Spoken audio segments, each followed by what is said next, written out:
What was the metal of Mercury?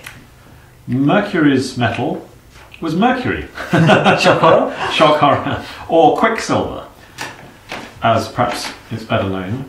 And Lewis thought that quicksilver was a very good way of thinking about Mercury, Mercury's qualities, because if you've ever played with mercury, if you've ever played with quicksilver in a dish, you know how it splits and divides and rolls around in glittering drops and comes back together again.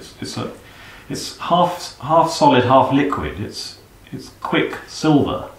It's the only liquid metal at room temperature. That's right. It's a liquid metal.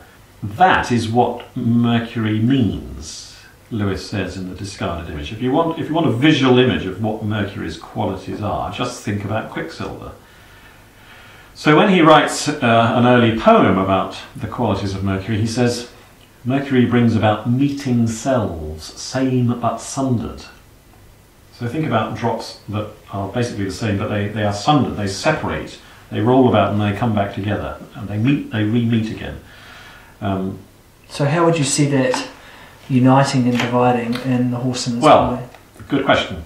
The main characters of the story are identical twin brothers.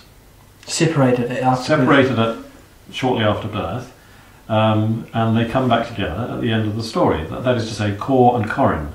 Cor is Shasta, and Corin is his brother.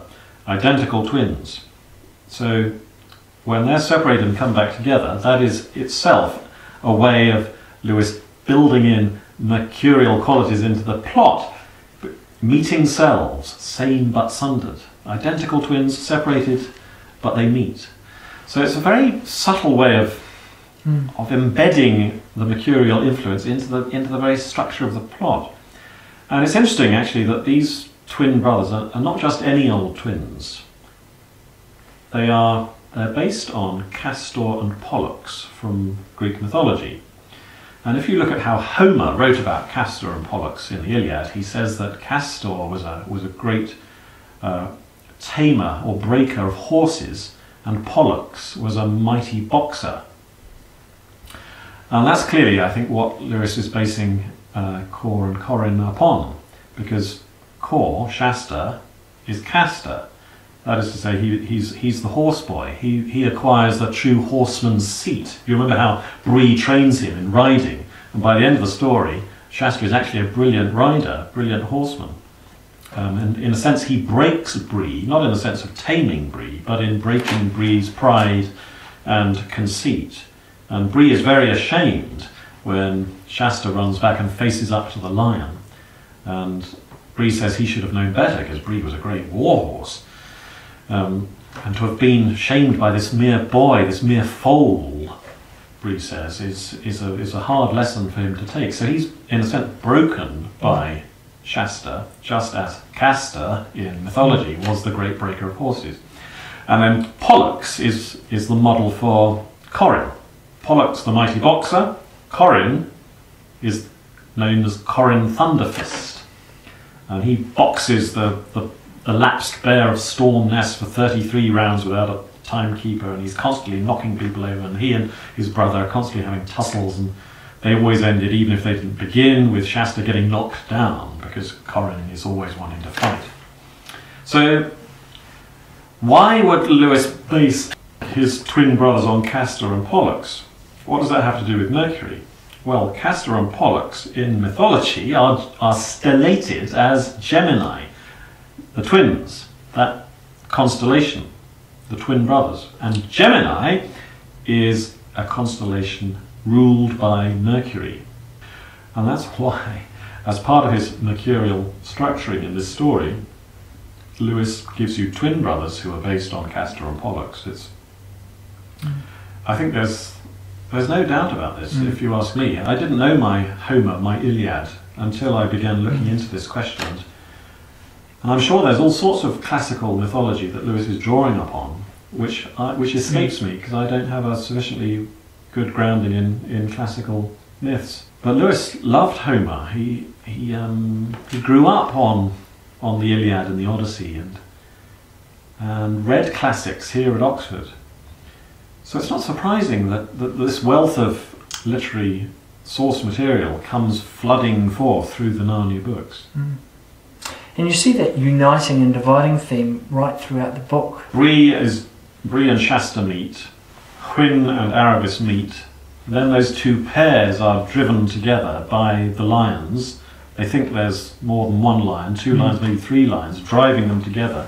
And then they rush off towards Tashbarn, but there they separate, and Shasta goes off with the Narnians, Aravis goes off with Lazaralene, and the two horses go off with the stable hand, but then they reunite on the other side of the city and then again shoot off across the desert.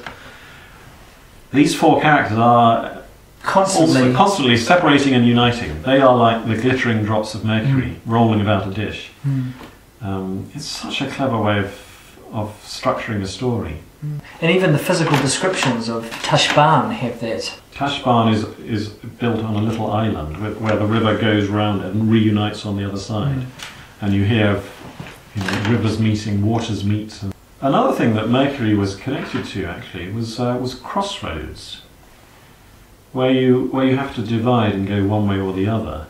That often in ancient Greece, pedestals were set up at important junctions with a bust of Hermes, the Greek Mercury, as a way of reminding people that Mercury or Hermes was the god of journeying and travelling and dividing. So it's interesting how in Tashbarn, in that episode set in the central chapter of the book, how Aravis and Lazaralene, they come to a junction. They don't know whether to go left or to go right. And Shasta, when he's lost in the mountain pass, he comes to a junction and he doesn't know whether to go straight on or down a different route. But he says, if I stay at the crossroads, I'm bound to be caught. He needs to keep moving. Swiftness is a key word in The Horse and His Boy. Everyone is constantly running and having to make a decision. Having to make a decision, going this way or that. Whatever you do, do it quickly. And it's very interesting that after they've crossed the desert, they get tired. Bree drags his hooves, and they don't really go as fast. And all the while, the armies of Rabadash are catching up on them from behind. But everything is so lovely that they want to go slowly. And the chapter ends with the word slowly. And you know that there's something going terribly wrong because they're not keeping up the pace. And that's precisely what you would expect if Mercury is the influence that is supposed to be at work. If Mercury is operating, you need to go quickly.